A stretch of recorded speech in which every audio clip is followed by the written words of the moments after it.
Om Jnana Timirandasya Gyananjana Salakaya Chaksamanatamni Tasmai Shri Gurave Namo Vishnu Padaya Krishna Prastaya Bhutale Srimate Bhaktivedanta Swami Namaste Saraswati Devam Gauravani Vijayani Vishesha Paschatya Deshataya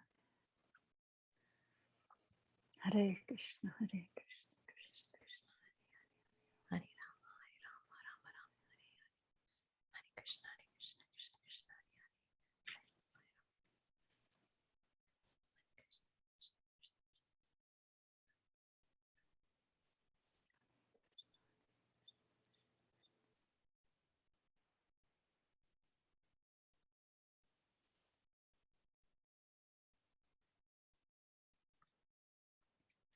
Hi, everyone. This is Ashley Lateki Ellenboss with Sky House Herb School and Apothecary, and I'm so pleased to be here with you all today for our first talk in our Heart of the Sacred Feminine series.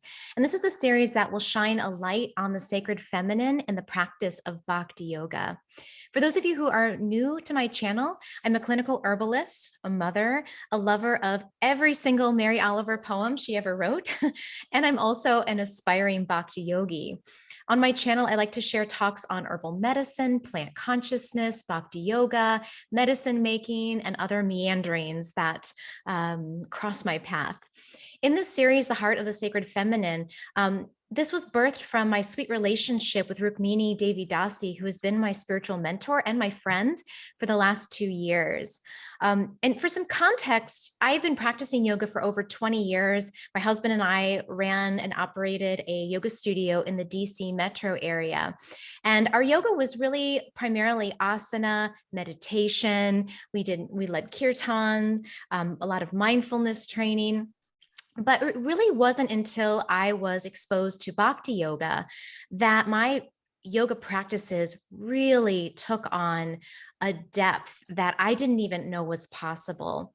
So I just feel so fortunate that the path of Bhakti crossed my path and that I came into association with really great teachers like Rukmini.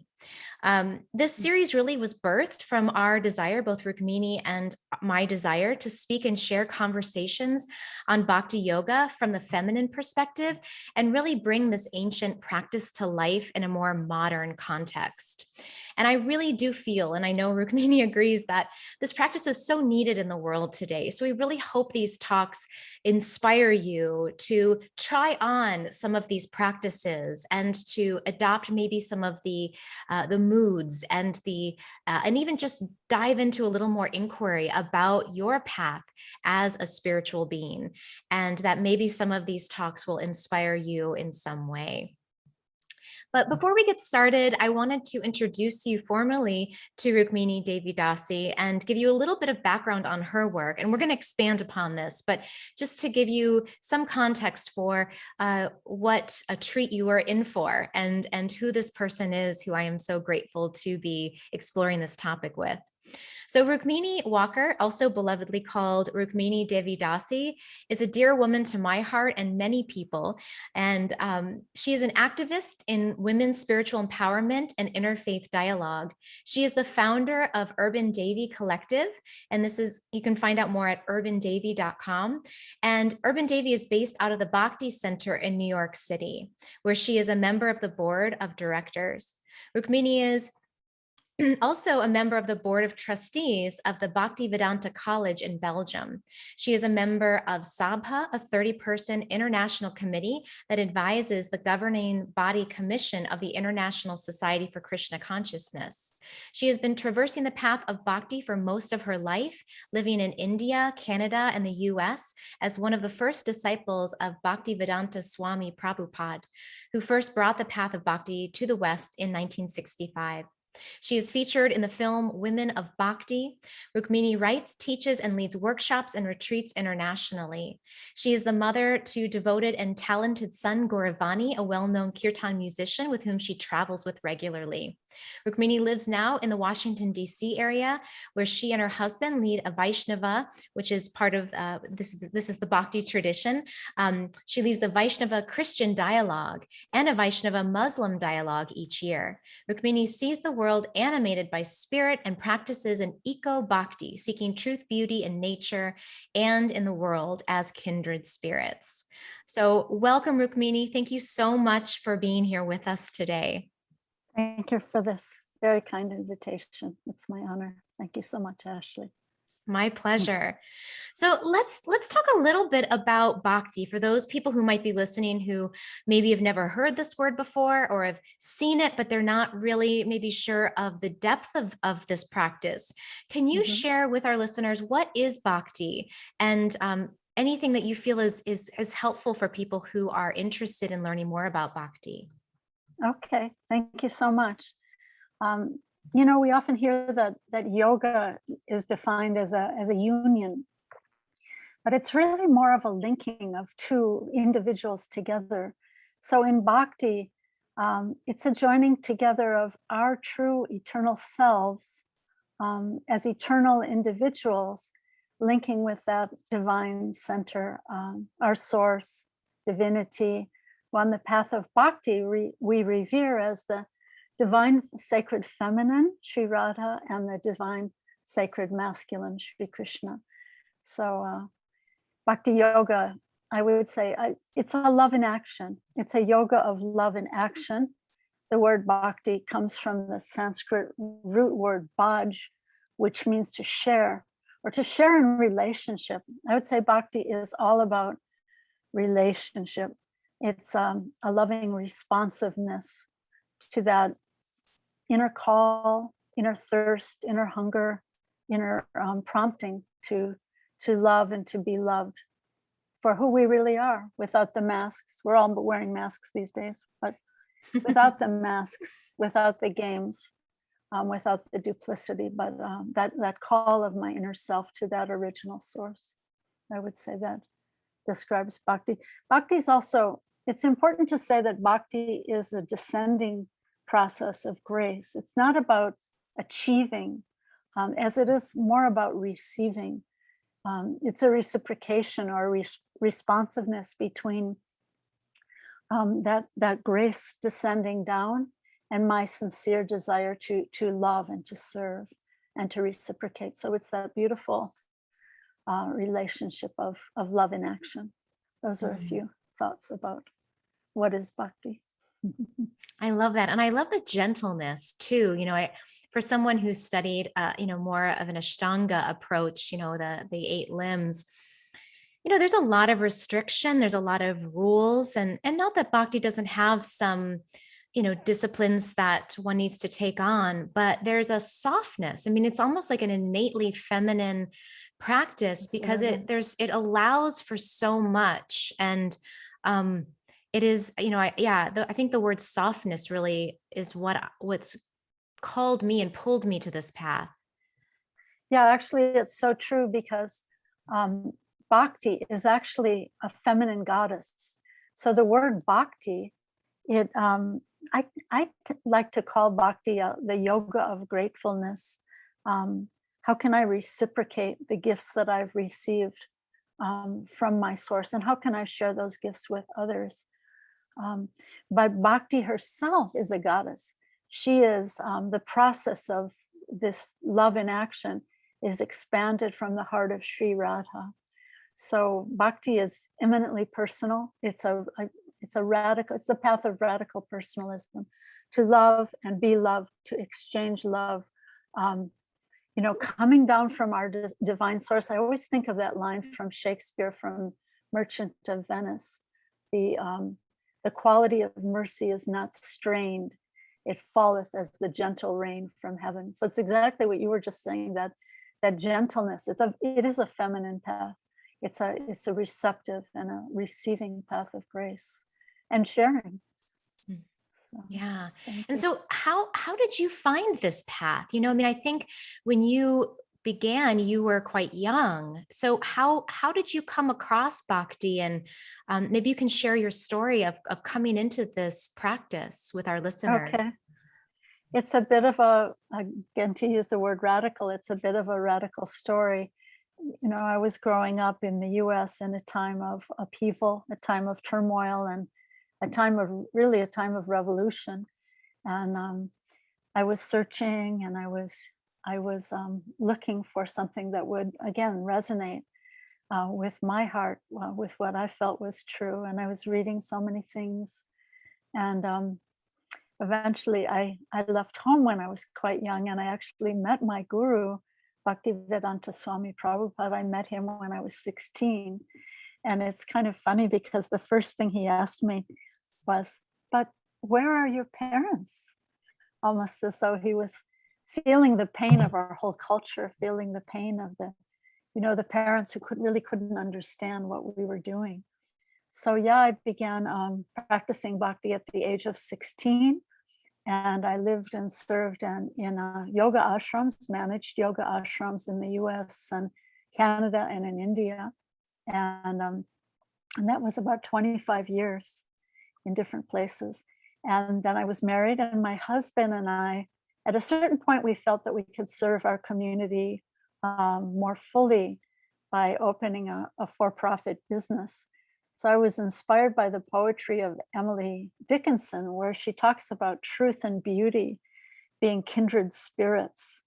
And so the idea of, we were representing small studio artists. I know the artists that you love, Ashley. So selling, you know, studio artists, the work of the hand, jewelry and small home furnishings and things like that. So the idea was that, my idea was that beautiful work of the hand, the beauty, could be a kindred spirit to offering those profits to projects that would help, that would serve the world, you know, women's shelters and other service projects. So we did that for about 25 years.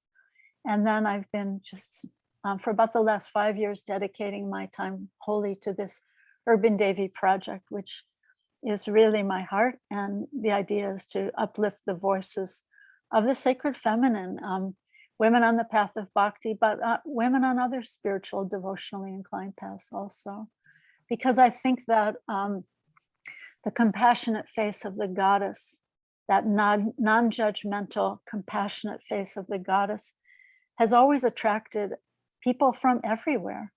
You know, we have Mother Mary, and we have Kuan Yin and Tara, and so I think that people long for that acceptance of that divine mother, that divine goddess who will love me for who I am and encourage me and share her gifts of grace with me.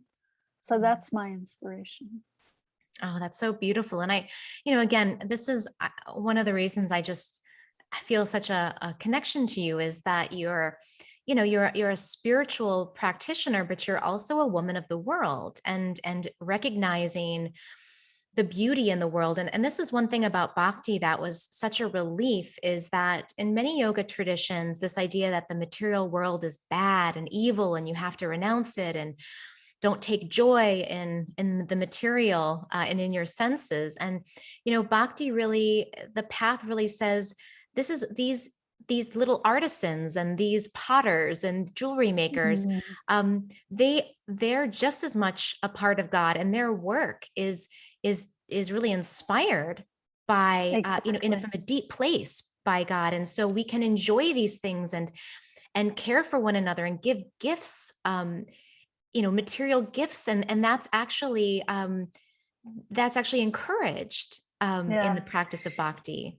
You know, I love that bhakti. I really resonate with what you're saying, because to me, bhakti is a celebration to offer that beautiful flower, to offer that beautiful, delicious, succulent fruit, to offer the song or the poem or the dance, to offer the things of this world. And what happens is, according to the philosophy of bhakti, when we can offer up the temporary things of this world, because that's a difference. Bhakti says this, yes, this world is temporary, but it's not false.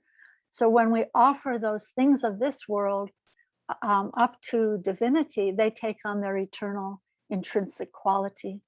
And another thing I love about the path of bhakti is this idea that that you're really touching on right now, that nothing is in and of itself material, but the so-called material takes on the spiritual in essence of its own self when it's offered up to divinity. So I may have a little flower, I can offer it, um, you know, I can leave it in my garden to enjoy, or I can offer it to a lover or a friend. But if I offer that little flower up to my source, to Radha and Krishna, by any name really, um, then that flower takes on that its own eternal quality. And yeah, another thing that's very important, I think, is that bhakti, other yogas may be more about renunciation and gaining knowledge, and as you're saying, rejecting the things of this world. But bhakti is a celebration, and it's more about the sincerity of the heart and um, the desire to offer some sincere service in humility and simplicity. So that really resonates with me. Yeah, and this idea of offering too, just to go with it a little bit, and in our home we have an altar, and so when I prepare food, and it can be an elaborate meal, or it can just be some protein muffins I'm making for the week, but when I offer that, when I place that on the altar and I ring a bell and I sing, a song of thanks and of acknowledgement, then that food becomes transformed into, like you're saying, into the spiritual. And then anytime I eat one of those, again, it's just a protein muffin, but it's not just a protein muffin, because I've acknowledged where it came from. I've acknowledged the spiritual nature of the food that's going to serve me and my spiritual body. And it just really wakes up everything. And in the summertime, when I have flowers that I can bring in and offer, it just really alivens the material. And to me, it's like there's never, everything you do can be an offering. And I really love that about this practice. Yeah, and that's why I call bhakti the yoga of gratefulness, because it's actually taking on that quality of giving thanks in a beautiful way, in a heartfelt way, that everything, that as we always hear, we come into this world naked, we leave this world naked, but in between, we're claiming so much as mine, or, this is me, or this is mine. But to recognize the intrinsic spiritual nature of myself, and to be able to offer those gifts, and to recognize also that that spiritual essence within myself and within others. It's important to recognize in the path of bhakti that that same spiritual essence is there within every living being. That we have an external dress. I may be a woman, I may be an American, I may be such and such age, or such and such race or ethnicity. But the body is like a dress that I may put on or take off, and underneath is the mind, like lingerie. It's a little more subtle, but the real person is inside, and that same spiritual essence is there in all living beings. So bhakti is actually a process of awakening the receptivity of the sacred feminine, not only in that object of love, Sri Radha, but in myself also. Because, and here's a key point in bhakti that's very, I think, very beautiful, that whether I am a man or a woman or whatever I am externally, my nature is actually feminine and receptive, and about that loving responsiveness. So bhakti is actually about awakening that sacred divine feminine within each of us in reciprocation to Sri Radha and Krishna, our origins and our source. Yeah. Let's dive into the feminine in bhakti a little bit more, because I think that, again, as an introduction to these talks, maybe you could talk a little bit about the goddess in bhakti. Who is the goddess, and can you paint us a picture of who she is, and kind of how the feminine takes shape in this practice. Yeah. So I mentioned that bhakti is the radical personalism, and everything is a person in this spiritual consciousness. The flower is longing to be offered, and the fruit is longing to be offered. So it's a very personal path.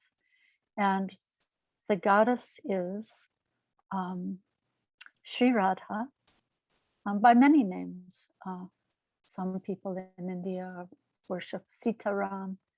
We on this path of bhakti, this particular path of bhakti, we revere the divine feminine and masculine together. And I love that in tandem, the masculine and the feminine in harmony, in balance, as Radha and Krishna, by so many names also. But I love that point that the sacred feminine is there in so many cultures. Sometimes we see the sacred feminine holding weapons of chastisement, that, hey, guys, you better stay in line. But when we see Sri Radha, she's holding up a blessing hand, and she's holding a lotus in the other hand. So that blessing hand, that path of grace, this is coming. This is the mood of you mentioned the word bhav. This is the bhava, or the internal ecstasy of the sacred feminine. Take my grace, take this blessing, be blessed and bless others. Be blessed to know who you really are, beyond the layers, beyond the masks, beyond the games. And then use that power, that Shakti, right? So goddesses are all about Shakti. We always hear the word Shakti. Use that Shakti to be blessed and to bless others. It's almost, to me, it's like an angelic way of living. Like, in more the Judeo-Christian or mostly Christian traditions, we would hear about how angels fly because they take themselves lightly, or angels, their feet don't really touch the ground, or they don't, when they descend from heaven, they don't get mucked up by the dirt on the street, right?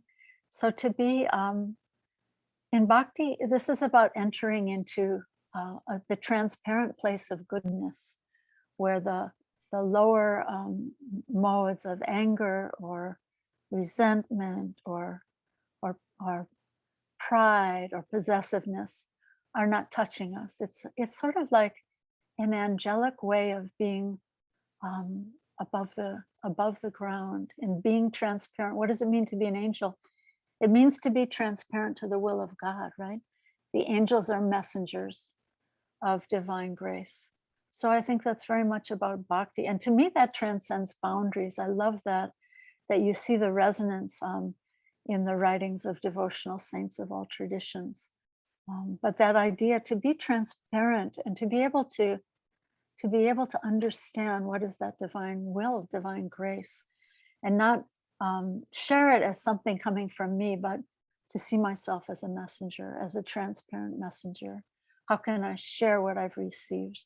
It's all about receiving and sharing, and not about achieving and trampling others on the way to the top, right? Oh, I love that. Yeah. And yeah, this softness, and I love the image of the angel in this angelic way, because it does, I think it, again, it lightens the load. I mean, we live in times that are very challenging right now. We could go through a long list of things that are challenging at the moment. So to embody and to, just do small acts, like acts of gratitude and offering small things, can really elevate us and help us to feel lighter in ourselves. And that's such a gift for those people who feel such burden and are really carrying so much. One thing that I remember from my studies of bhakti is that, whenever Radha kind of enters the room, or you could say the divine feminine enters the stage, she can basically that the divine masculine is just overcome by her. She can just give him a glance and he just melts. Or there's a saying from My Big Fat Greek Wedding, which is the man might be the head of the household, but the woman's the neck, and she can turn that head any way she wants. That's right. So That's right. so there's this, this acknowledgement in bhakti of the power of the feminine. It's like the way that water can go over rocks, right? And just smooth out the surface of a rock over time. And I feel like, my husband says this a lot. He says, bhakti, he's been practicing longer than I have. But he says, it's like water that this practice is really softening my rough edges. That's so true. It's so funny. Yeah, my husband says the same kind of thing. That idea of being, in yoga, we hear about being in the flow, right? So being a river rock in that flow of, what is that flow? I'd say it's the flow of grace. And she is the guru of grace. She is the guru of divine love. And she's even Krishna's guru in the sense that she teaches him how to dance. He calls her, there's a name for Radha, that's Radha Swamini, that she is the guru of this kind of grace. So you have to be smoothed out like a river rock. The rocks on the bank, they're all rough and sharp, but being in that flow of grace, we become shiny and smooth. Mm-hmm. And that's also a metaphor for living in community or sharing in community. Maybe I live in my own house. My husband and I live in our own house. We're not living in an ashram somewhere, but to be able to feel like my heart is there and sharing in community. So by that give and take in community, we become shiny and we become smooth, and we learn how to, I'd say give more than take, and how to live in that flow of grace. And I think it's so important to also recognize that every living being, both the animals and the birds and the aquatics and the human beings and the earth herself is a goddess. That all living beings share that same spiritual essence, and that are, to really see the world in a mood of unity and diversity and honoring the differences. And I can learn so much. There's a beautiful quote from the Dalai Lama where he says that when I talk, I just repeat what I already know, but when I listen, I can learn something new. So just that idea that I have so much to learn from the different diverse voices that are there in our world, because Bhagavad Gita says that a wise person sees that same spiritual atma, that jivatma, that's the Sanskrit word for the soul, within every living being, within a dog, or within a wise person or a lowly person. So that same spiritual essence is there in every person, of every color, of every culture. But we forget that in our sectarian divisions. And I think that's where the problems of the world come, when we forget that that same sacred spiritual essence is there. In the animals also, the animals will cry. If someone tries to harm an animal, the animal will run and cry. So what does that mean? It means that consciousness is there. And how to awaken that consciousness? This is the bhakti is actually it's a cultivation. It's a practice. Some people translate the word bhakti just as love. My guru translates bhakti as loving service, because it's a cultivation. It's an active cultivation, and it's compared to a polishing of the heart. Like if you imagine the heart is like a mirror that's been so dusty, covered with grime and dust for so many lives, really, we could say.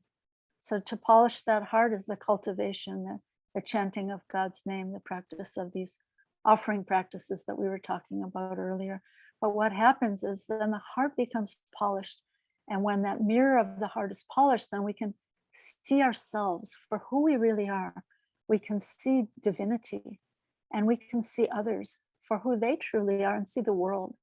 So this is the cultivation, the practice, the polishing of bhakti that I find so beautiful.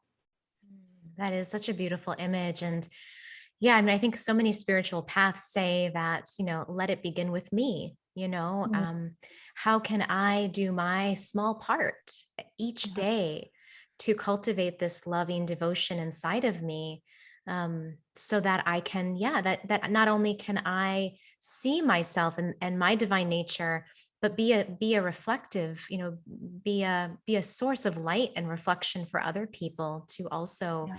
see that. So You true. I think we suffer because we don't hear each other deeply. People feel unseen, unheard, unappreciated, and unloved. And if we can, reach out with a full heart that's full of this divine love that's overflowing. I love the metaphor of a fountain. A fountain has this overflowing water that's just overflowing, and the bowl of the fountain can be small, but then because that bowl is small, the water is overflowing. But if my possessiveness wants me to get more and more and more and more, then that fountain bowl becomes so huge, then that gratitude of overflowingness doesn't doesn't overflow. So yeah, to be able to be so full that I can reach out and appreciate others, and to be silent and hear, really deeply hear, um, really deeply see, to deeply hear, to deeply appreciate the gifts of in my life, the unseen gifts in my life, but the unseen gifts that others have to share also. And sometimes it's, that sense of wonder we talk about, that children have that sense of wonder. And so often we, big sophisticated adults, we're moving so fast, multitasking in 100 ways, and we don't pause to recognize those gifts. So I think bhakti is very much um, about that pause and about that recognition of those gifts. My teacher would so beautifully say, so often he would be asked, are you seeing God? And he would be asked that in different ways, sometimes very sincerely, and sometimes in a sarcastic way. But once he was asked that in a very sincere way, and he said, "You are also seeing God. Do you want to see God?"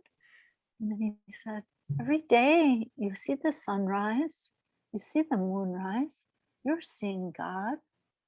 So it's a matter of, I think, slowing down and recognizing with deep thanks. That's what I call bhakti, the yoga of gratefulness. I think it's very important to recognize and pause and be thankful and often offer it back. Yeah, I love as you're speaking, I'm imagining, and I think this is the gift that you give so beautifully is, as you're talking about seeing and feeling and slowing down, I'm seeing that ability that I have, even though, I have a little more polishing to do, quite a bit more polishing to do. And I as well. But I love that that this idea of it being a practice, and I think many of us can feel a little overwhelmed because, we might get one of those a day, we might get one glimpse of divinity a day. So how might, you know, how might someone who's interested in cultivating more of this gratefulness, we talked about some ideas of offering things, but are there any other, daily practices that one might take up to help cultivate this mood in their daily lives? Yeah, that's beautiful. Um, you know, um, to be able to say the holy name of God, that's also celebrated in, I think, every religious tradition of the world. The name of God. What does it say in the Psalms? Praise be the name of God, from the time the sun rises till the time the sun sets. Praise the name of God with loud cymbals and drums, and so chanting the name of God. On the path of bhakti, we chant the Hare Krishna mantra, which is actually, it's called a Jugala mantra, which means a conjugal loving mantra. because it's completely made up of the names of the sacred feminine and the sacred masculine. So this, I'll just say this mantra for you. Hare Krishna, Krishna Krishna, Hare Hare, Hare Rama, Rama Rama, Hare Hare. So this Hare refers to Radha. It refers to the sacred energy, the sacred feminine, the sacred divine feminine.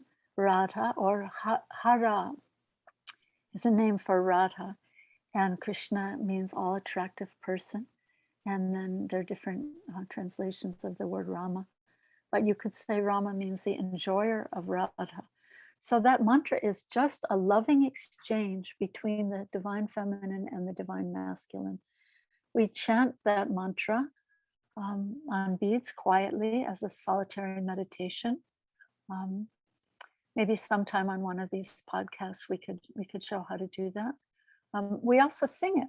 So that's a nice dancing celebration, to sing that mantra, or so many other beautiful bhajans or songs in celebration, with loud cymbals and drums and guitars and all kinds of things, whatever instruments you love. We have a dear friend, Jaisita. She lives in Puerto Rico. She plays cello. When my son Gauravani does kirtan, very often she'll be showing up with her big, beautiful cello. My granddaughter Revati plays violin in kirtan.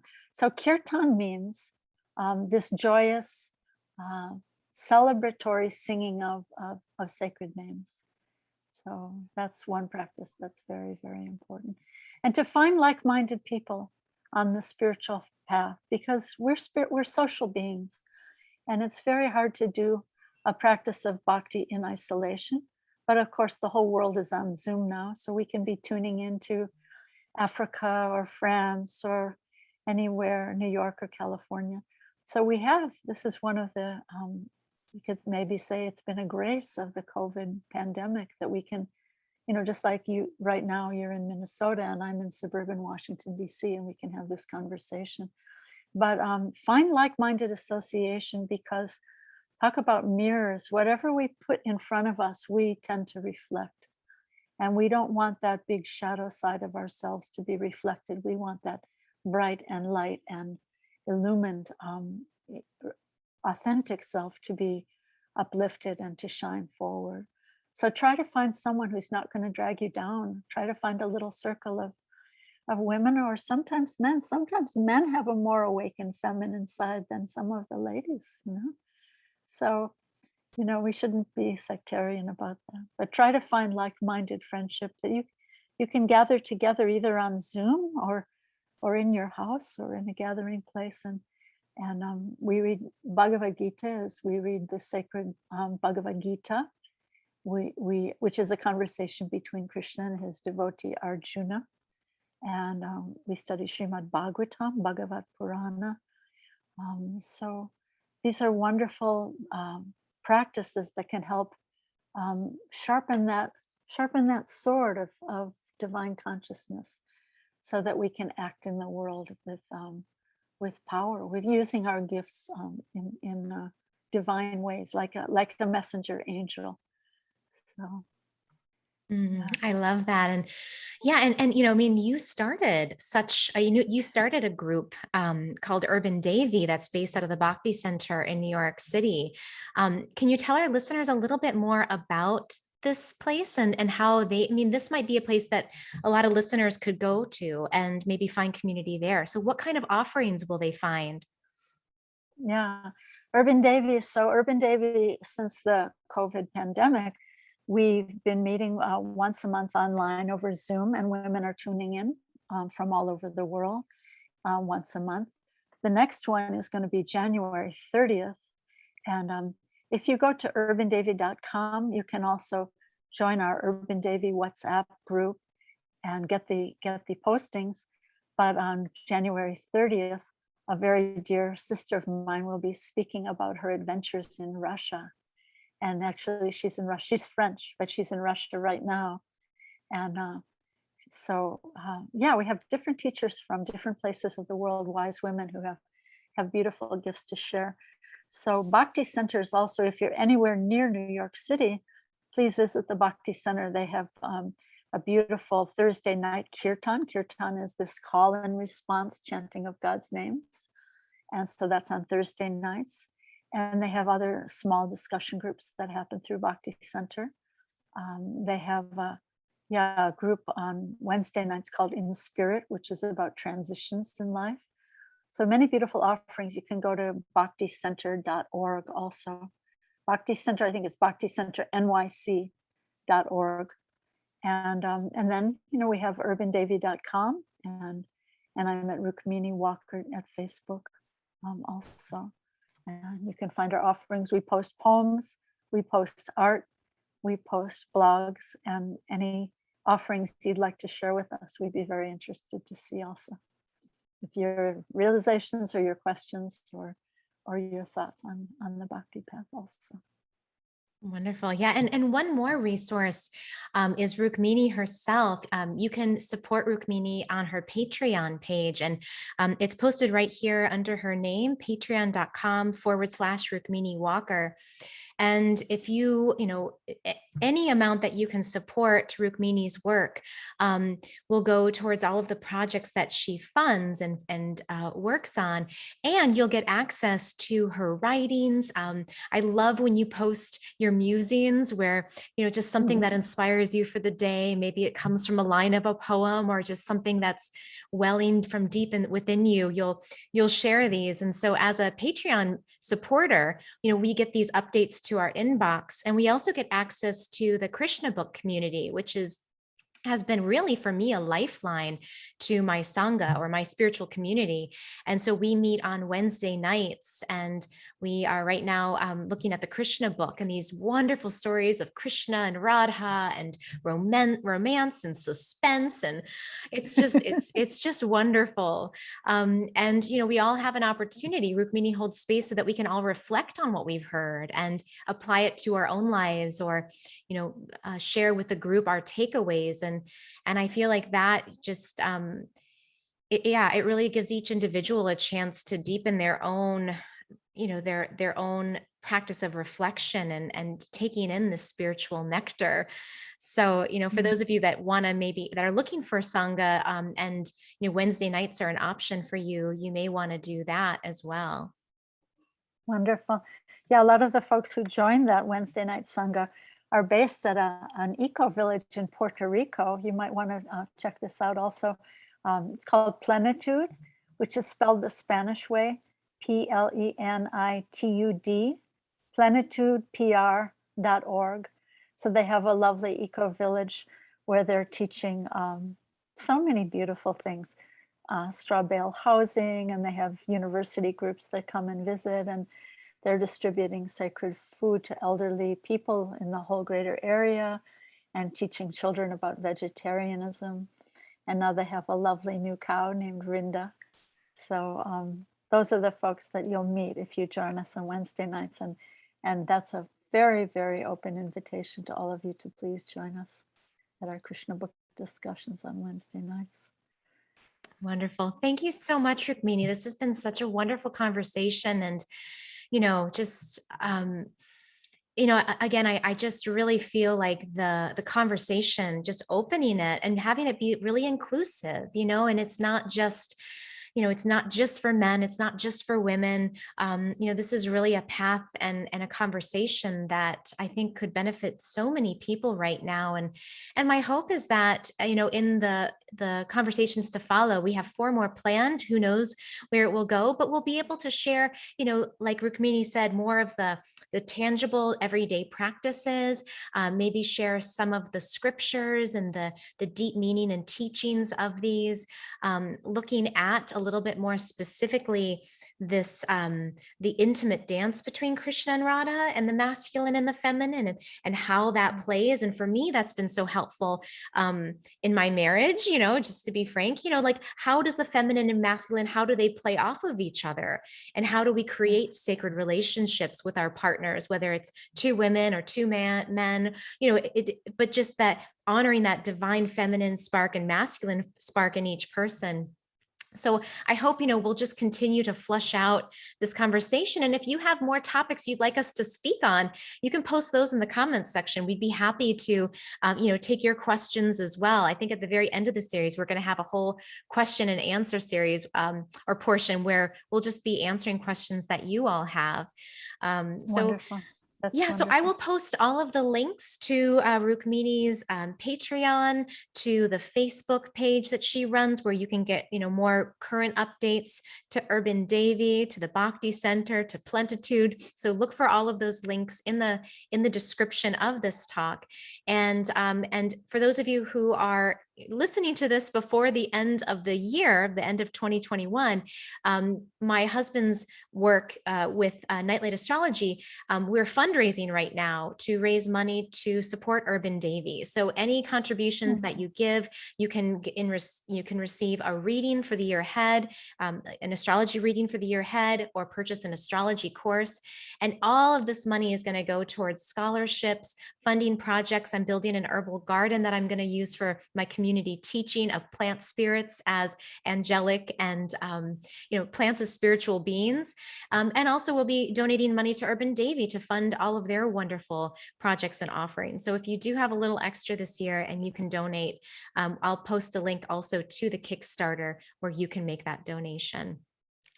So thank you again, Thank you Rukmini. so Just a much. pleasure to sit with you today. Thank you, Ashley. What a joy. So all blessings and prayers for you in the coming year, in the coming days of this year. And thank you for inviting me to share this conversation with you. Oh, Thank thank you you. so And much. blessings to you as well. All right. Bye, everyone. Thanks for listening.